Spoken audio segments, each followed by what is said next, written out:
Good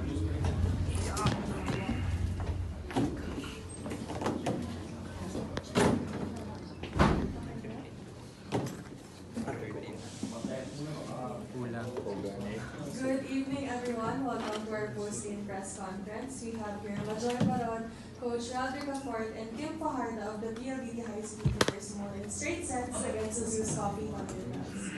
Coach, congratulations on this victory. Impulsi, anong masasabi mo sa naging performance ng team? Happy sa panalo, happy na nakalaro yung mga nasa bench. So nag-perform din sila. Thank you, Coach. And for Majoy, our best player of the game, you had 13 points in this game. Ano lang siguro yung naging motivation mo heading into this match to help the team win? Siguro this game, in-enjoy lang talaga namin. And yun lang, naglaro lang kami na maayos. And consistent.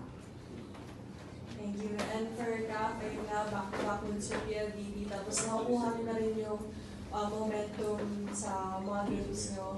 Paano lang din makakatulong ng mga wins na ito for your cover matches in full sleep? Siguro yung kumpiyansa ng bawat isa since nakalaro naman lahat. So, Thank you.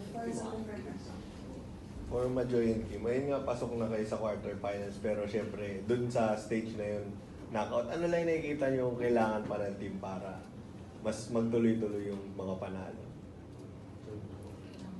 For me, yung consistency and yung mga endgame, yun yung kailangan namin pagtrabahuan. Kasi mabigat pa rin yung mga makakalaban namin sa next games. So, kailangan mas pulido pa yung galaw namin. yun nga, consistency, tsaka yung kailangan namin ilabas kung ano yung mga tin-training namin. For Majoy and Kim din, last conference, medyo sa dulo nagkatuloy yung placements nun sa Final Four. So this conference, parang paano nyo lang sisiguraduhin na hindi aabot sa point na medyo mag-aalanan pa yung, I guess, yung laban or makakakuha pa kayo ng losses sa bandang dulo. Kumbaga tuloy-tuloy lang talaga. Sa amin, di naman namin yun. Di naman iniisip eh. Sa amin lang, one game at a time. Kung sino yung unang makakalaban namin, yun yung unang pagkahandaan. Tapos from there, doon na yung magiging basis namin. Siguro extra motivation yung kinapos kami last conference and lesson learned na rin. So this conference, we have to make sure na mas magiging matibay pa kami sa team. And kayo po, Coach, siguro gano'n na po kayo masatisfied at this point sa nilalaro ng team o medyo mas doon pa rin kayo sa improvement nakatingin kaysa sa mga nagawa na sa Ano pa siguro, malalayo pa. Hindi pwedeng mag-base lang dun sa magatong laro kasi nga mabigat talaga yung mga susunod eh. Walang halong bola. Mabigat yung Petro, nanalo kanina, nanalo rin yung Choco.